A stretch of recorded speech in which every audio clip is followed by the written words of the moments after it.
Have you ever left for work and forgotten to take your lunch? Well, for us, it's not such a big deal. We can just run to McDonald's or some other fast food restaurant and get our food. On one occasion, the disciples forgot to take their lunch, and it turned out to be a big deal. Let's study about that today, and at the end of the video, we'll consider a question as to whether or not Jesus was intersex.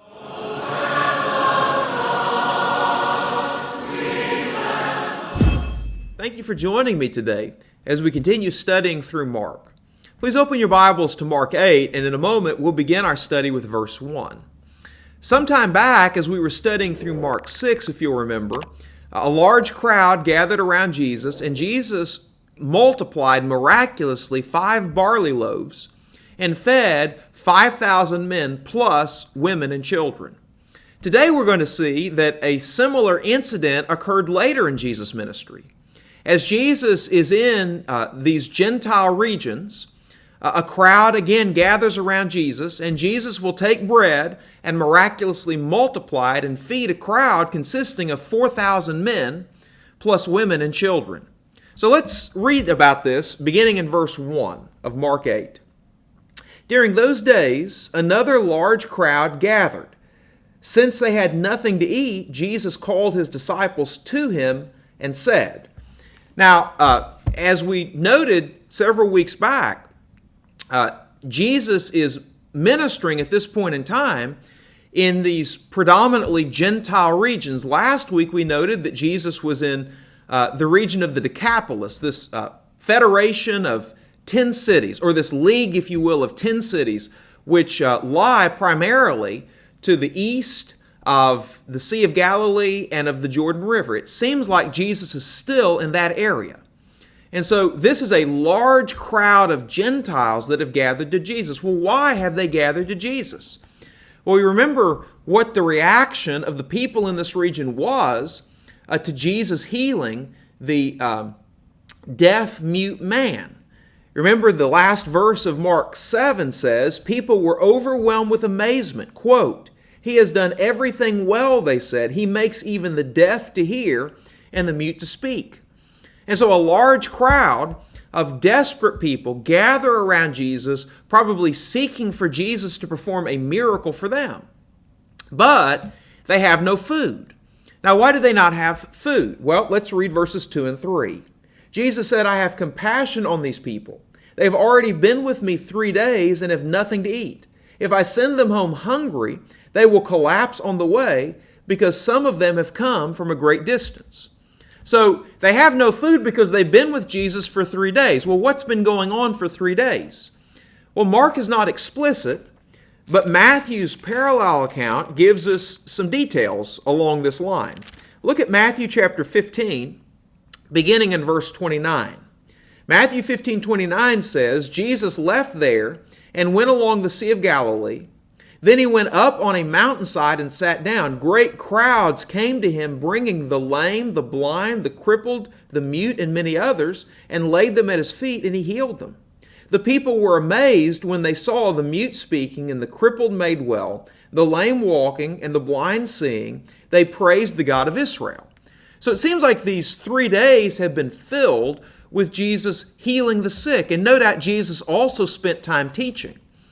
But these people, when they left their homes, they didn't plan, seemingly, on staying with Jesus for 3 days. So they didn't pack enough provisions to feed themselves for 3 days plus the journey home. And so Jesus is concerned that after they've been with him this long period of time, and knowing that many of them live so far away, that they don't have strength enough to make it home. And so Jesus has compassion on them in their hunger. Now, of course, this isn't the only time that Mark says that Jesus has compassion on people. Mark 1:41, when the leper came to Jesus, the NIV says Jesus was indignant. Now, that's what some Greek manuscripts say. But other Greek manuscripts say Jesus had compassion. And most translations translated in that way. In Mark chapter 6, and at verse 34, we're told, when Jesus landed and saw a large crowd, he had compassion on them because they were like sheep without a shepherd. So he began teaching them many things. And of course, this teaching of Jesus' compassion is found throughout the New Testament. In the book of Hebrews, though this same Greek word doesn't occur, the concept of Jesus' compassion does occur. For instance, Hebrews 4:15 says that we don't have a high priest who is unable to sympathize with us in our weaknesses, but was in all points tempted like as we are, yet without sin. And here the Hebrews writer attributes Jesus' compassion to the fact that Jesus, being in the flesh, is subject to all the weakness and struggles that we have. Jesus is familiar with temptation, and so he's able to be merciful and compassionate to us and give us help in our temptation. And of course, we can understand how Jesus would be compassionate on this hungry multitude, because Jesus, being in the flesh, knew what it was like to be hungry. Matthew's account of Jesus' temptation in Matthew chapter 4 says that Jesus fasted 40 days and 40 nights and he was afterward hungry. And so Jesus has compassion on this crowd who has sought him out in desperation. Well, notice what his disciples' reply to Jesus is. Look at verse 4. His disciples answered, "But where in this remote place can anyone get enough bread to feed them?" Now, let the disciples' reply sink in. Where in this remote place can anyone get enough bread to feed them? Keep in mind, these disciples, a couple of chapters back, had not only witnessed Jesus multiply 5 loaves and 2 fish to feed a multitude larger than this one, but they had actually participated in the miracle. Jesus had broken from the 5 loaves and the 2 fish and given to the disciples, and the disciples distributed to the crowd. But the disciples here don't think that, well, Jesus could multiply loaves and fishes. Jesus could miraculously supply this crowd with food. They're thinking in wholly naturalistic terms. And actually, we were told, remember back in Mark chapter 6, after Jesus had fed the 5,000, you remember he sent the disciples away on the Sea of Galilee, and a storm arose, and in the middle of the night, Jesus went walking to them on the sea, and they were just overcome with amazement that Jesus could walk on water. And we're told in Mark 6 and verse 51 and 52, then he climbed into the boat with them, and the wind died down, and they were completely amazed, for they had not understood about the loaves. Their hearts were hardened. And, of course, as we progress through the passage today, we're going to see that Jesus will rebuke them for the fact that they still don't understand the miracle of the loaves and fish. Well, Jesus says to them, Mark chapter 8, verse 5, very similar words to what he said during the time when he fed the 5,000. Mark 8:5 says, Jesus asked, "How many loaves do you have?" Well, they replied, 7. Verse 6, he told the crowd to sit down on the ground. When he had taken the 7 loaves and given thanks, he broke them and gave them to the disciples to distribute to the people, and they did so. They had a few small fish as well. He gave thanks for them also and told the disciples to distribute them. So again, this procedure is very similar to what happened when Jesus multiplied the 5 loaves and the 2 fish with the 5,000. The only difference is the size of the crowd. As we'll notice here in just a minute, this crowd is 4,000 men. That crowd was 5,000 men. And of course, the number of loaves that they begin with. In Mark 6 with the 5,000, it was 5 loaves. On this occasion, with the 4,000, Jesus has 7 loaves. And by the way, that number 7 is going to be significant here in just a moment as well. All right, let's notice verse 8. The people ate and were satisfied. So the 7 loaves were multiplied, the few small fish were multiplied, so much so that this huge crowd of 4,000 are able to eat, and not just everyone get a bite, but they eat and they're satisfied.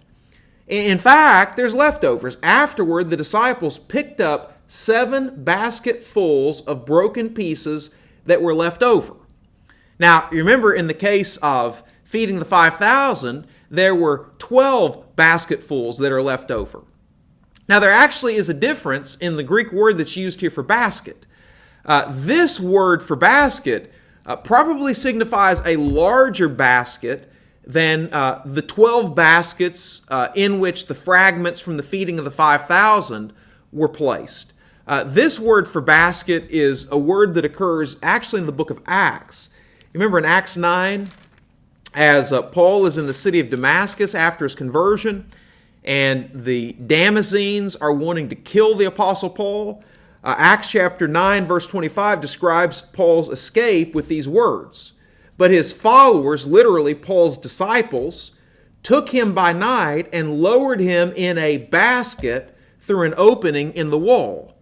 So this word basket here, Acts 9:25, is the same word for basket in Mark 8, verse 8. So these baskets were baskets that seemingly were large enough that even a man could get into. So that just lets you know how many leftovers there were. Now, there may be some sort of symbolic significance to the fact that there were 12 baskets of leftovers with the feeding of the 5,000 and 7 baskets of leftovers with the feeding of the 4,000. When the 5,000 were fed, that was a crowd that was composed of Jews. And 12 was a symbolic number significant for the nation of Israel because remember there were 12 tribes. But here, this crowd of 4,000 is composed primarily of Gentiles. And the number 7 in the Bible is the number of completeness. You remember how that our weeks are 7 days because of God's creation of the world in 6 days and resting on the 7th day in Genesis chapter 1. So it's the number of completeness. And of course, God's complete plan of salvation is not complete until the Gentiles also experience salvation from God.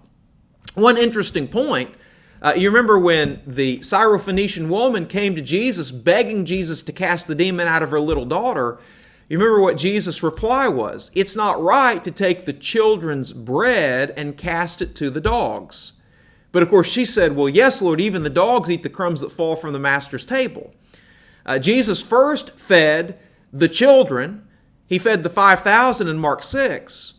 But now after the children have been fed, now Jesus is ministering in these Gentile territories. And of course, the dogs, if you will, according to the illustration, are eating the crumbs that fall from the master's table. Now Jesus is feeding the Gentiles. All right, verse 9 of Mark chapter 8.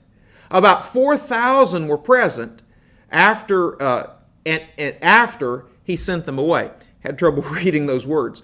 But 4,000 were present. Now, Matthew gives us a detail that Mark doesn't. In Matthew chapter 15 and verse 38, we're told this: the number of those who ate was 4,000 men, besides women and children. So this is a crowd larger than 4,000 because you've also got women and children present. So Jesus miraculously fed them after they've been with him 3 days, after he's been performing miracles on them for 3 days and teaching them for 3 days. He gives them a miraculous meal and then he sends them to their home. There's no danger that they're going to faint on the way. All right, verse 10 of Mark 8. Jesus got into the boat with his disciples and went to the region of Dalmanutha. All right, so this miracle seems to have occurred near the lake, as with the feeding of the 5,000. This was in the region of the Decapolis. It's on the east side of the Sea of Galilee. And after Jesus feeds them, he crosses the Sea of Galilee, and Mark's account says that he came to the region of Dalmanutha. Now, Matthew's parallel account states it a little bit differently. In Matthew chapter 15 and at verse 39, we're told Jesus sent the crowd away and got into the boat and went to the vicinity of Magadan. Now, there's a little bit of uncertainty as to exactly where Dalmanutha and Magadan were, but there's general consensus that it is somewhere in the north central western side of the Sea of Galilee. So Jesus crosses the Sea of Galilee, he leaves Gentile territory, and he comes back to Galilee, where you've got a large number of Jews living. Now that sets the stage for what we read about next. Look at verse 11 of Mark 8. The Pharisees came and began to question Jesus to test him. They asked him for a sign from heaven. Now, remember, it was an encounter with the Pharisees back in Mark 7 that caused Jesus to leave the Jewish territory and go into Gentile territory and spend all this time in Gentile territory as the Pharisees were in an unbelieving way criticizing Jesus' disciples for not keeping the traditions of men. Now Jesus comes back to Jewish territory, and there the Pharisees, and controversy starts up with the Pharisees again. Jesus, as we'll notice in just a minute, clearly regrets having come back to Jewish territory because, again, of the unbelief among the Pharisees. So the Pharisees, they're testing him, and they're asking him to show them a sign from heaven. This is very similar to what the Apostle Paul says the attitude of the unbelieving Jews is. In 1 Corinthians chapter 1, and at verse 22, Paul said, Jews demand signs, and the Greeks look for wisdom. But we preach Christ crucified, a stumbling block to the Jews and foolishness to the Gentiles. So these Pharisees are saying, oh, you claim to be the Messiah. Prove it. Show us a miracle. Now, they had seen many miracles already from Jesus. Look at verse 12 of Mark 8. He sighed deeply and said, why does this generation ask for a sign? Truly I tell you, no sign will be given to it. Then he left them, got back into the boat, and crossed to the other side. So this deep sigh, again, shows Jesus' deep, negative, emotional reaction to these unbelieving Jews who are putting him to the test, demanding for a sign. It's very similar to Jesus' reaction to those Jews who were watching Jesus on the Sabbath day, just waiting to see if he would heal the needy man so that they could have an excuse to accuse him of having broken the Sabbath day. And so Mark 3 verse 5 says he looked around at them in anger and deeply distressed at their stubborn hearts and said to the man, stretch out your hand. So same reaction from Jesus. Now, Jesus said, why does this generation ask for a sign? No sign will be given to it. Why would he say, why does this generation ask for a sign? It would not be inappropriate to ask for a sign if Jesus hadn't performed signs already. The problem is, Jesus had performed so many signs in their presence, and they hadn't believed in them. And so Jesus says to those people who, in spite of the fact that they'd seen signs, persisted in unbelief, he said, listen, no further sign is going to be given to you. Listen to what John said in John 12. Now, this will be later in Jesus' ministry. But in John 12, beginning in verse 37, we're told, even after Jesus had performed so many signs in their presence, they still would not believe in him. This was to fulfill the word of Isaiah the prophet. Lord, who has believed our message? And to whom has the arm of the Lord been revealed? For this reason they could not believe, because Isaiah said elsewhere, he has blinded their eyes and hardened their hearts, so that they could neither see with their eyes, nor understand with their hearts, nor turn, and I would heal them. Isaiah said this because he saw Jesus' glory and spoke about him.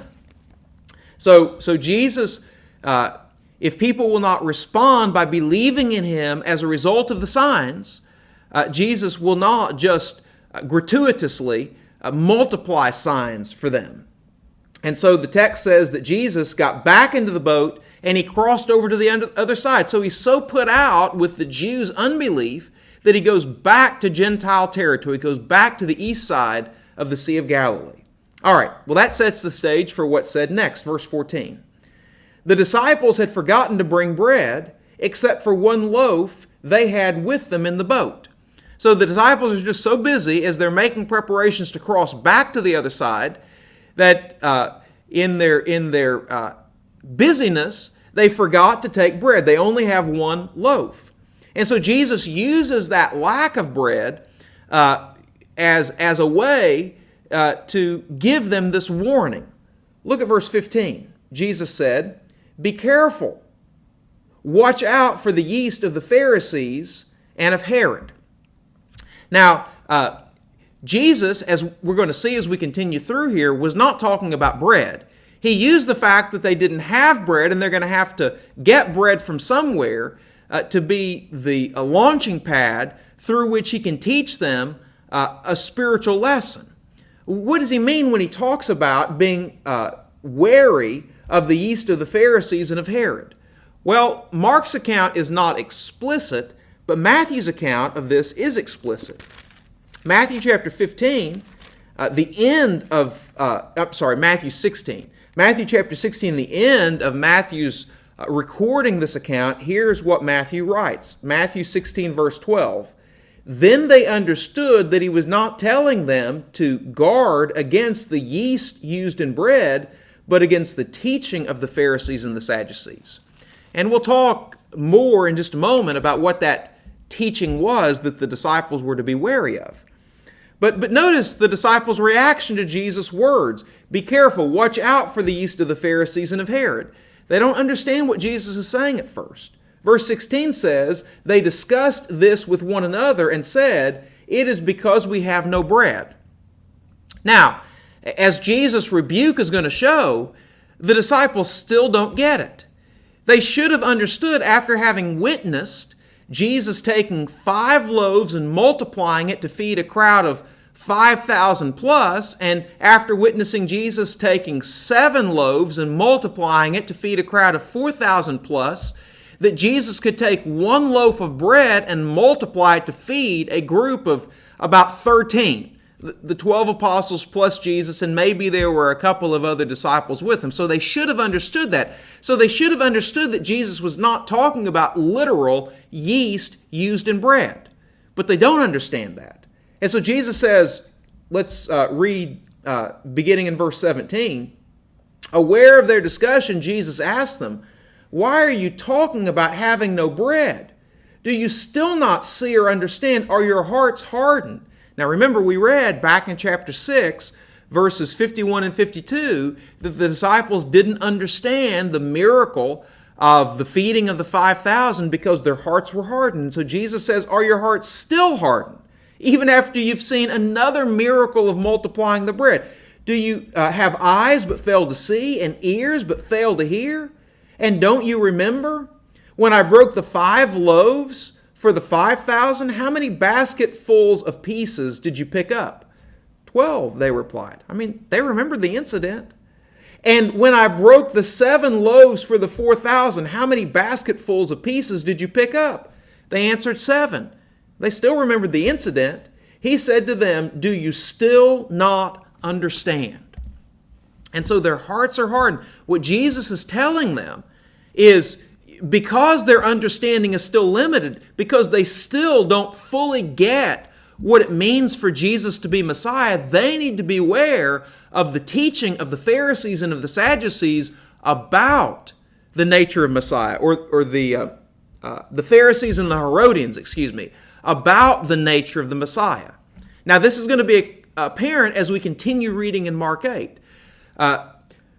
The Jewish conception, the Pharisaic conception and expectation of Messiah was this, that Messiah would be a physical descendant of David who would establish a literal kingdom among the Israelites. And he would do so by leading the Israelites in a literal physical war against Rome and reestablishing Jewish independence and Jewish supremacy throughout the world. That's the sort of Messiah that they're expecting. And so they have no concept of a Messiah who, rather than leading the physical armies of Israel against Rome, they have no concept of a Messiah who would be crucified by the Romans. They don't see any need for a Messiah to be crucified. And so we're going to see as we get on in Mark chapter 8, when Jesus starts to tell his disciples about what's going to happen when they go to Jerusalem, and he'll do so multiple times, but he does so beginning here in Mark 8. Peter's going to take him aside and rebuke Jesus for saying that Jesus is going to be crucified because, again, that's not their conception of Messiah. And so Jesus is warning the disciples, listen, don't get your theology of the Messiah from the teachers of the day. Rather, you need to be open to what I'm saying to you. You need to be open to what Scripture actually says. And so that's his reason for telling them to beware of the leaven of the Pharisees and of Herod. And by the way, we need to beware of the leaven of the Christian teachers of our day. Because let me just tell you, The theology that you hear from Christian teachers on the radio and on TV and on YouTube, and the theology that you read them writing in the books that you buy at Mardell's is oftentimes very, very different from what we read about in the Scriptures. And so we need to beware of that leaven, and we need to be influenced concerning spiritual matters more by what we read about in the Bible than what any man says. In our Q&A segment today, I've been asked to deal with a TikTok video that's making the rounds, in which the maker of the video claims that Jesus wasn't only male, but that Jesus was also female. Here's the video. Okay, is Jesus Christ a man or a woman? You're probably thinking, is that a trick question? Actually, you're probably wondering how that could be a trick question. But don't you dare scroll, because it turns out he's a he and she's also a she. What you're about to learn is some of the most radical information you've ever heard about Christianity or Jesus Christ ever. Like, you're never going to be able to think about this stuff the same way again. And the crazy part is that this is as orthodox as it gets. All Christians have agreed on this since the beginning, and almost nobody realizes what it really means. One of the earliest Christian convictions was that Jesus Christ was the incarnation of Lady Wisdom.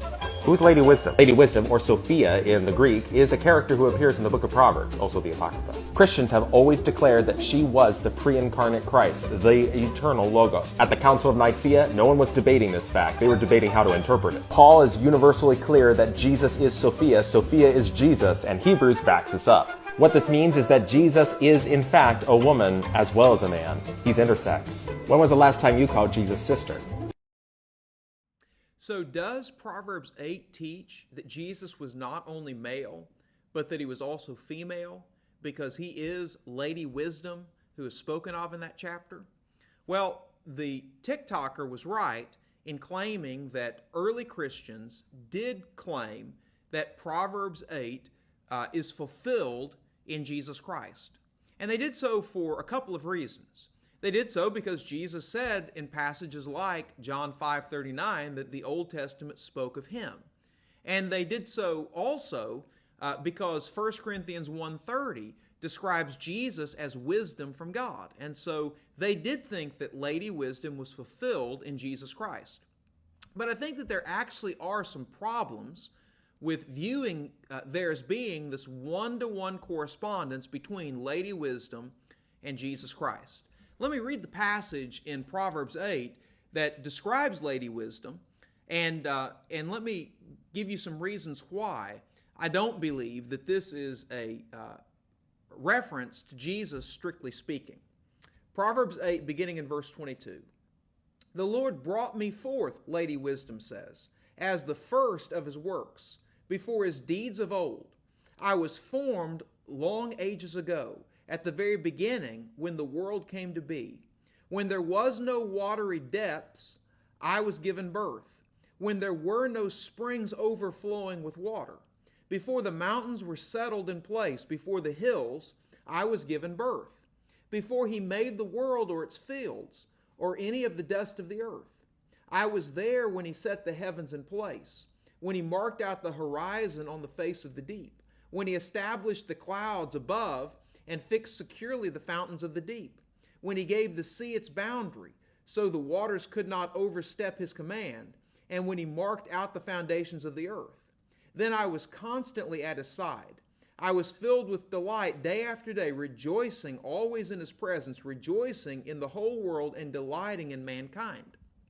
Now, a couple of things from that passage that I think are problematic in identifying Lady Wisdom with Jesus Christ. The first is what you find in verses 22 going on down through verse 25. And that's simply that this text describes Lady Wisdom as being given birth, as being created by God. The New Testament says that Jesus as God is eternal. Think of a passage like John 1:1. In the beginning was the Word, and the Word was with God, and the Word was God. Now, it's clear that the Word in John 1:1 is a reference to Jesus because verse 14 says, and the Word became flesh and dwelt among us, and we beheld his glory. The glory is of the one and only of the Father, full of grace and truth. But that text says, in the beginning was the Word. And that word translated was in the Greek text, not to get too technical, but it's in the imperfect.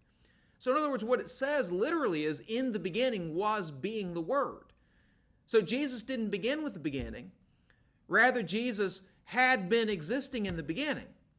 And so the New Testament teaching is that Jesus Christ is the same yesterday, today, and forever. Jesus Christ is eternal, just as God the Father is eternal. He wasn't created by the Father. So that's the first problem with identifying Lady Wisdom with Jesus Christ. The second problem with identifying Lady Wisdom with Jesus Christ is what's said following verses 26 on down through verse 31. This text does not say explicitly that Lady Wisdom created the universe. This text simply says that Lady Wisdom was with God, was by God's side when God created the universe. But John 1 continues in verse 3 by saying concerning Jesus, all things were made by him, and without him was not anything made that was made. So it's not just the case that in the beginning Jesus was with God the Father as God created all things, but rather it's the case that in the beginning God the Father created all things through Jesus Christ. Jesus Christ is himself the creator.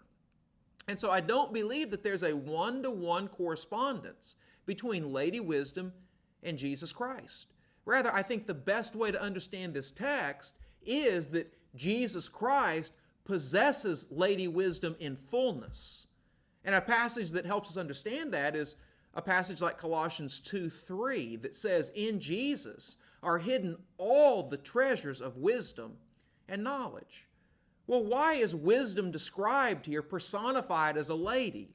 Well, first of all, the Hebrew word for wisdom, as well as the Greek word for wisdom, is in the feminine gender.